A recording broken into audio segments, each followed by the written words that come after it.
চলতি বিশ্বকাপে ইতোমধ্যে 2 ম্যাচ খেলেছে ব্রাজিল। চোটের কারণে এবারের বিশ্বকাপে এখনও মাঠে নামা হয়নি ব্রাজিলের তারকা নেইমারের। তবে আগামী 25শে জুন স্কটল্যান্ডের বিরুদ্ধে খেলতে পারেন তিনি।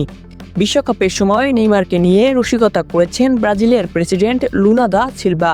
34 বছর বয়সী ব্রাজিলের স্ট্রাইকারকে নিয়ে করা দেশটির প্রেসিডেন্টের মন্তব্য সোশ্যাল মিডিয়ায় ভাইরাল হয়েছে। ব্রাজিলের বেলো হরিজন্তেতে একটি অনুষ্ঠানে অংশ নিয়ে বিশ্বকাপ সংক্রান্ত এক প্রশ্নের জবাবে লুলা হাসতে হাসতে বলেন, নেইমার তো খেলছেই না, ও হলো বিশ্বের প্রথম ফুটবলার যে ঘর থেকে কাজ করে, ওয়ার্ক ফ্রম হোম ফুটবলার।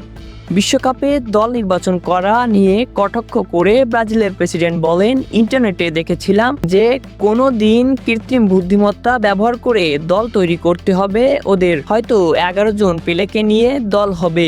লুলা বলতে চেয়েছেন, চোট থাকা একজন ফুটবলার যাকে খেলানো যাবে না জানার পরও কেন জাতীয় দলে রাখা হয়েছে, তাও আবার বিশ্বকাপের মতো গুরুত্বপূর্ণ প্রতিযোগিতায়। প্রেসিডেন্টের রসিকতাকে সমর্থন করেছেন ফুটবল প্রেমীদের একাংশ।